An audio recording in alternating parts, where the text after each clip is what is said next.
Olá, estamos aqui para falar de um assunto que é muito familiar a nós, ou seja, muito próximo de nós, a nossa realidade, que seria a arte no Brasil, né? Mas assim, a arte no Brasil, a gente não vai falar a partir da descoberta do Brasil, lá com os portugueses em 1500, mas sim vamos falar de um período bem anterior, dos nossos ancestrais bem mais longínquos. Estamos falando aqui da pré-história. Então, assim como em outras localidades do mundo, no Brasil também a gente tem aí um grande registro de material, né, iconográfico desse período aqui do homem das cavernas, que realizavam aí as suas artes, né, os seus desenhos com tintas naturais, né, que eles não tinham nenhum recurso como temos hoje, tecnológico, então eles elaboravam tintas naturais para realizar essas pinturas rupestres e registrar a rotina diária das tribos. Então a gente tem aqui do lado direito dois exemplos, né? E eles registravam então esse cotidiano da agricultura, da caça, da pesca. Então a gente vê aqui que é super interessante a gente observar que mesmo nesse período a gente já tem aí visto uma necessidade intrínseca do homem se expressar, visualmente falando. Não sei se pensando em deixar esse registro para a posteridade, mas que para o período era uma necessidade de manifestar-se por meio de elementos visuais. Então já era uma necessidade aí desses homens nossos ancestrais. E na arte rupestre, essas gravuras hoje chamadas de gravuras rupestres datam de aproximadamente de 3.000 a 10.000 anos atrás. Então veja, muito tempo, né? E a gente vê aqui no lado, a gente vê no desenho, a gente vê ali animais de grande porte, com alguns homens, com alguns equipamentos de caça, né? Então aí fica muito no imaginário desse homem, né, de poder aprender o espírito do animal, de que melhoraria a caça do período. Isso tudo para eles era muito significativo, uma vez que era a maneira de sobrevivência, né? Então era uma maneira de sobrevivência por meio de comer aí, de ter o seu alimento principal aí, que era essa proteína. Por isso que então eles tinham essa necessidade aí de dominar esse animal selvagem para que pudesse aí sustentar a sobrevivência aí de toda a tribo, pensando que nesse período a arte era essencialmente de caráter de registro do seu cotidiano e também sempre a convivência em grupo. Eles não viviam sozinhos, eles viviam sempre juntos numa sociedade. A sociedade, já num sentido mais primordial, ela surge então a partir dessas pequenas tribos. Temos aqui então que no Nordeste, Rio Grande do Norte, Paraíba, é onde se encontra a maior concentração de arte rupestre do mundo. Então vejam que temos aqui no Brasil um museu a céu aberto, né? Mesmo nas cavernas, né? Um registro iconográfico riquíssimo e precisamos sim valorizar isso, precisamos sim ter acesso a isso, se tiverem uma oportunidade de ver, de visitar. É uma experiência bastante incrível. Aqui temos esse ritual aqui tem uma criança, tem 2 adultos. Então veja que interessante isso. E a gente tem então o Brasil, a gente tem uma riqueza não só da mata, mas também temos aí uma riqueza dessa arte ao céu aberto, que seria a arte pintura rupestre. E a pintura rupestre então aqui no Brasil tem 3 estilos dominantes: os traços geométricos, que pertencem à tradição agreste, ou seja, lá da parte mais rudimentar, né? As figuras humanas são a marca da tradição do Nordeste. Já as gravuras na pedra formam a tradição itacotiara. Então veja que mesmo na pintura rupestre, por mais que eles tinham ali, viviam em tribos, até com uma certa proximidade, porque se trata do Brasil, a gente vai ver que existe uma diferença iconográfica de meios, né, de meios artísticos, ou seja, tintas diferentes, maneira de retratar diferente, suporte diferenciado.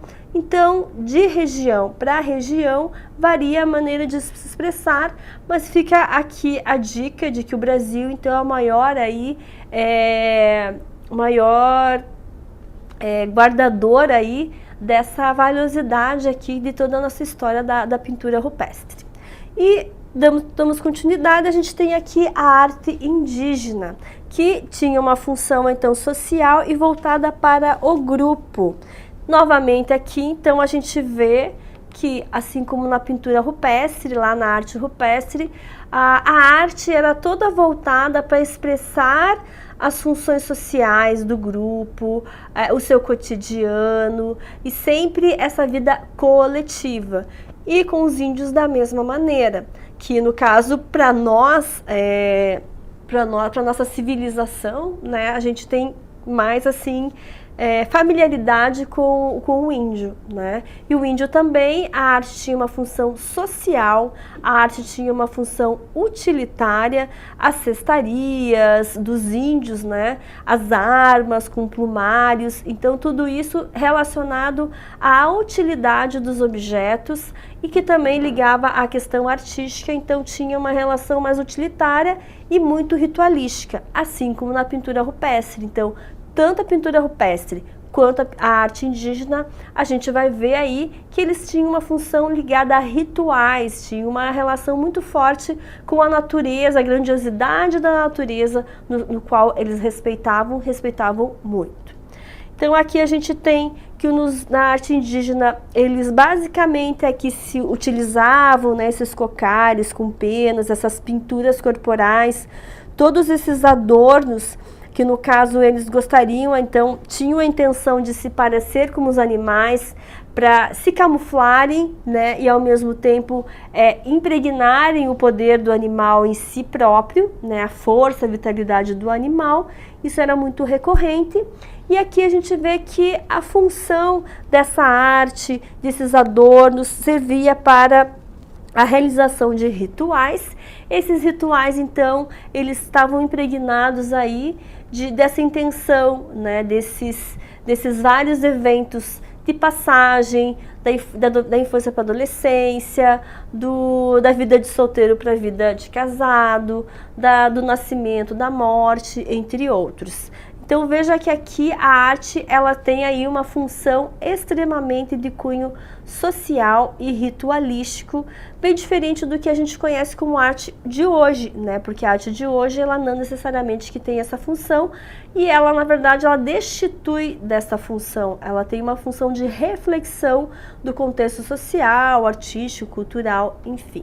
E continuando aqui, a cultura indígena, então, ela possui características diferentes de grupo para grupos, então cada grupo indígena, dependendo da sua região, da sua localidade, ela vai ter as suas particularidades, ou seja, cada uma delas vai ter os seus rituais, os seus ornamentos, o tipo de pintura corporal, que é como está o rapaz aqui do lado, né, que está com esses desenhos no corpo, o tipo de desenho que vai se configurar no corpo, em cada tipo de ritual, também é diferenciado, ou seja, vai definir a região e a tribo que é.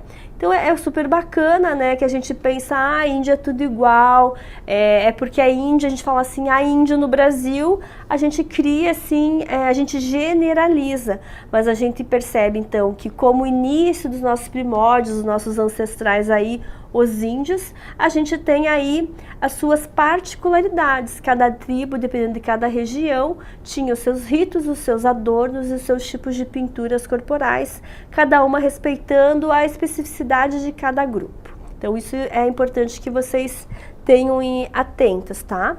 E a gente tem aqui os índios, então, usam penas, plumas de aves para fazer flechas, cocar, entre outros, né? E os principais grupos indígenas que realizam essa arte são Xavante, Vauá, Juruna, Kayapó, Tucano, Urubus, Kaapor, Assurini e Carajá. Então aqui essa arte também ela serve para adornar, então a gente vê que existe assim uma exposição grande do corpo, né, dos indígenas, e até uma certa vaidade de ficarem bonitos, né, se mostrarem bonitos e enfeitados. Isso é muito característica também da arte indígena. E a arte indígena também a gente vê aqui que eles, além, né, de adornar o seu próprio corpo com penas, com colares, com cocares, com pinturas corporais, a gente vê que eles também têm um domínio muito grande do artesanato.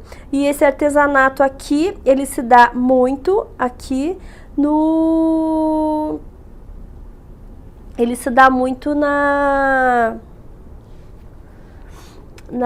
parte de confecção de objetos, né? Esses objetos, então, a gente vê que eles têm aí uma preocupação de ser utilitário, mas ricamente adornado aqui, né? Então, eles estão ricamente valorizando esses elementos aqui, isso que é super bacana na arte dos indígenas também. E olha que bonito, né? A gente vai ver que é realmente uma arte, né? Essas máscaras, e sempre com o intuito de espantar os animais, de espantar maus espíritos, de se parecer com o animal e se camuflar. E a gente vai ver aí que tem juta, palha, pena de aves, pele de animais, cestaria, né? Eles usam muito essas cestarias. E a gente vai ver a riqueza, então, que os índios, eles exploram, e também os instrumentos musicais, né? É bacana de pensar os instrumentos musicais, é bacana de pensar aí que esses instrumentos musicais, eles enfatizam aí nos rituais, né? E era como se eles entrassem numa espécie de um transe para conexão com as entidades superiores aí. Então a música ajudava nesse certo hipnotismo, nesse certo transe. Então, basicamente aqui a arte da pré-história e a arte indígena, elas têm aí uma função de retratar a vida em sociedade, elas têm aí uma função de ritualística também, de uma conexão aí forte com a natureza, com uma entidade superior. Aqui então é bem interessante. E passando então, a gente tem ali mais como registros indígenas, né? Mas nessa transição da arte indígena, claro que não é tão linear assim, mas depois da descoberta do Brasil pelos portugueses lá em 1500, então os professores de história vão ajudar vocês aí nesse relato aí mais específico, né?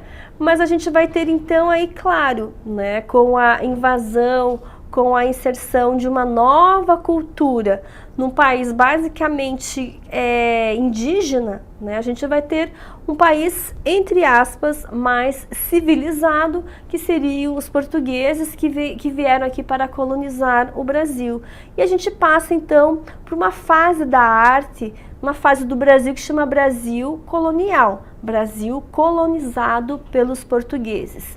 Nesse período do Brasil colonial, a gente vai ter sim uma influência da arte portuguesa, que ali a gente vai dizer que o barroco português não é bem aquele barroco que a gente conhece lá na história da arte, de Caravaggio, mas sim, tem influência ali do barroco e do rococó, que vai influenciar a Europa. A gente vai ter aí esses resquícios fortemente impregnados em nós, né? E a gente tem então aqui nesse barroco brasileiro bastante a arquitetura, e a gente vai ter aqui muito a arte, essa arte mais da arquitetura, e muito da arte religiosa, da arte cristã, né? O Brasil vai passar por um período de catequização muito forte dos índios, enfim, pelos jesuítas, e a gente vai ver aí esse barroco se manifestando por meio de oficinas de arte, artesanato, realizado por mestres portugueses, que no caso se uniram aos imigrantes europeus, gerando então descendentes caboclos e mulatos. Então, os nossos artistas do período do Brasil colonial, eles eram descendentes desses mestres portugueses que vinham ensinar os ofícios das artes aqui, da arquitetura e das esculturas, dessa influência barroco e meio rococó também. E a gente vai ver que os nossos descendentes são caboclos e mulatos. E a gente tem aqui então o nosso maior representante desse período aqui da arte do barroco português, que é Aleijadinho. Então, Aleijadinho, ele é um artista brasileiro, nascido no Brasil, mas ele é fruto então dessa miscelânea de negros com negros escravos, com portugueses, com índios. Então, toda essa mistura, essa riqueza cultural aí, Aleijadinho é fruto dessa miscigenação, essencialmente brasileiro, e ele então se torna também um mestre aí na arte das esculturas, né, e mesmo sofrendo aí de algumas dificuldades e deficiências físicas, ele se supera e se torna realmente um ícone representante aí desse barroco rococó português, essencialmente em Minas Gerais.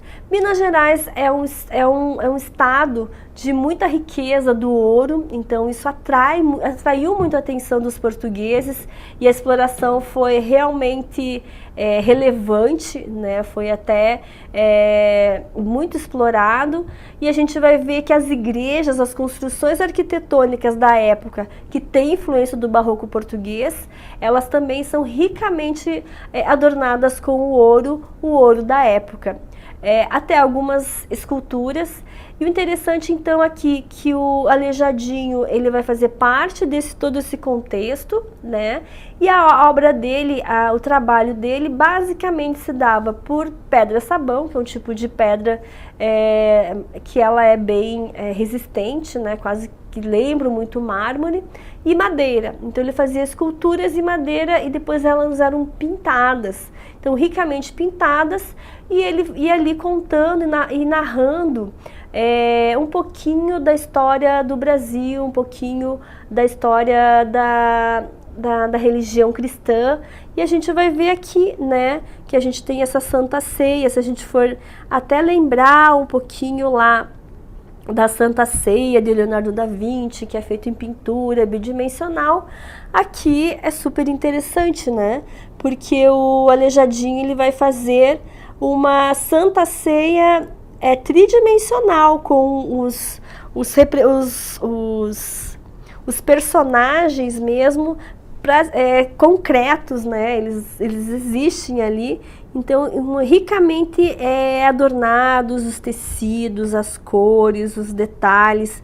Então, a gente vê que Aleijadinho tem essa influência, então, muito forte do barroco, esse barroco mineiro. Então, a gente tem aí uma influência significativa aí de Aleijadinho, que ele é considerado, então, o maior artista e arquiteto do período colonial brasileiro, né? E ele possui, então, obras arquitetônicas. Então, veja que interessante, ele, além de escultor, que é o que mais a gente conhece, né? Ele concebeu algumas obras arquitetônicas, como igrejas principalmente, né? Porque normalmente essas obras dele ficavam dentro das igrejas, retábulos, altares e outras peças de arte sacra em diversas cidades históricas do estado de Minas Gerais. Então, a arte essencialmente de Aleijadinho, a arte desse período, ela era essencialmente de origem religiosa, então isso é muito importante. E o trabalho do Aleijadinho, então, ele tinha uma força expressiva na escultura, em madeira e pedra-sabão, com temática de cunho religioso e é sustentada pela crença popular. Então, veja que forte essa obra.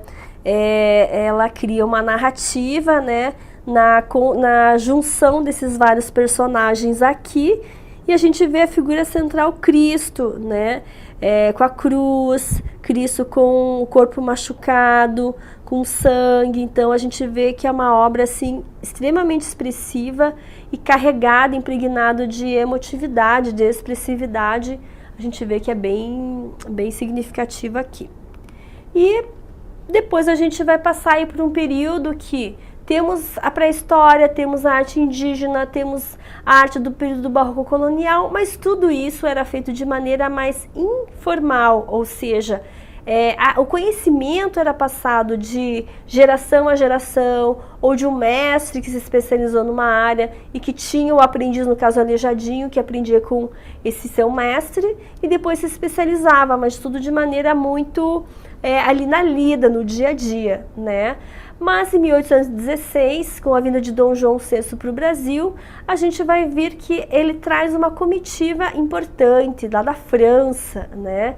E na França havia acabado ali de acontecer ali a Revolução Francesa, a queda de Napoleão Bonaparte, um movimento super importante lá do período que foi o período neoclássico, e alguns artistas, Debré no caso, foi exilado, teve que pedir exílio para outro país e ele resolveu aceitar o convite do Dom João VI vindo com a missão artística francesa nesse mesmo período, e no qual ele impregnou então, junto com outros artistas que vieram e arquitetos, enfim, eles fundaram a Escola Imperial de Belas Artes aqui no Brasil, no Rio de Janeiro, e com estilo acadêmico, ou seja, agora existia uma formação acadêmica, erudita das artes no Brasil, com influência neoclássica, principalmente de Debré, que fez parte do neoclassicismo lá na França, junto com seu primo, que era o representante do neoclássico lá, que era o Davi.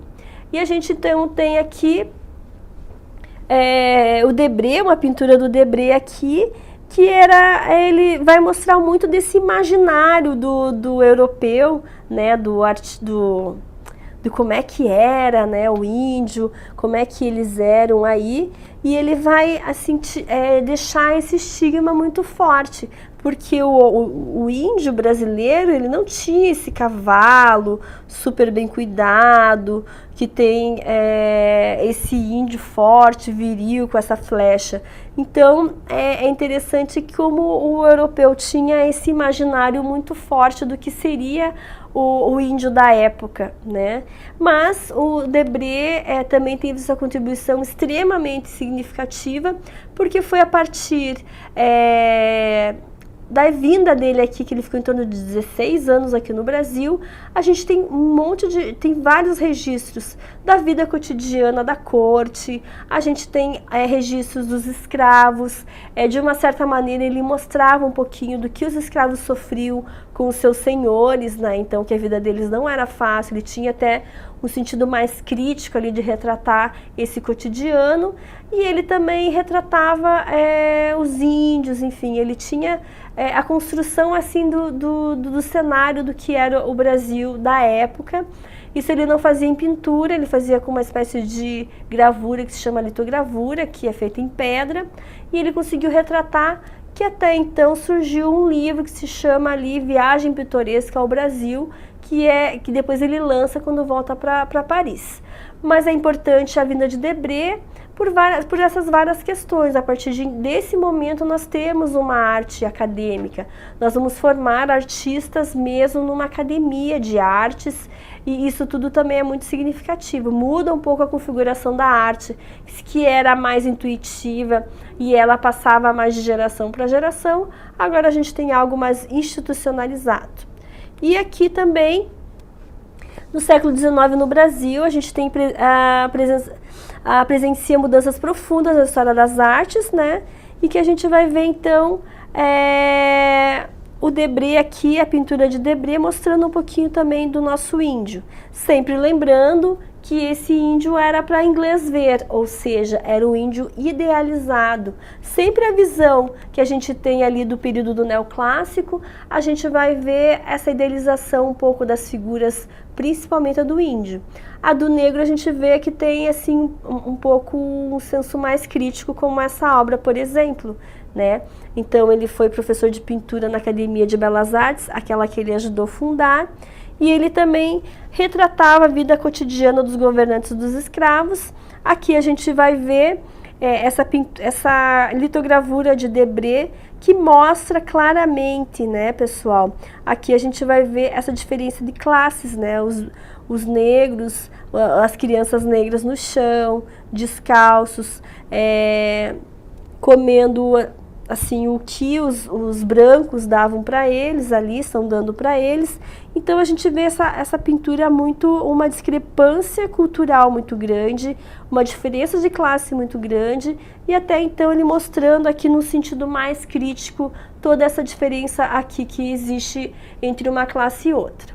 Então basicamente assim, se a gente for pensar os primórdios da arte brasileira, a gente tem a arte rupestre, nós temos depois a arte indígena e o barroco colonial do período colonial, que era a influência dos portugueses com a vinda deles aqui. Até então a nossa arte ela não era acadêmica, ela era informal.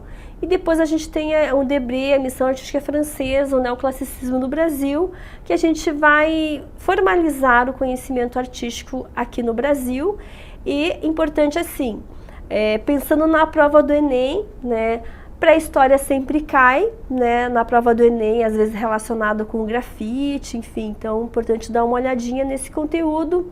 Arte indígena também em algum certo sentido cai, mas Debré também cai significativamente, então deem uma olhada nesse conteúdo, principalmente pintura rupestre, principalmente ali o Debré, porque são conteúdos ali que os elaboradores da prova do Enem gostam.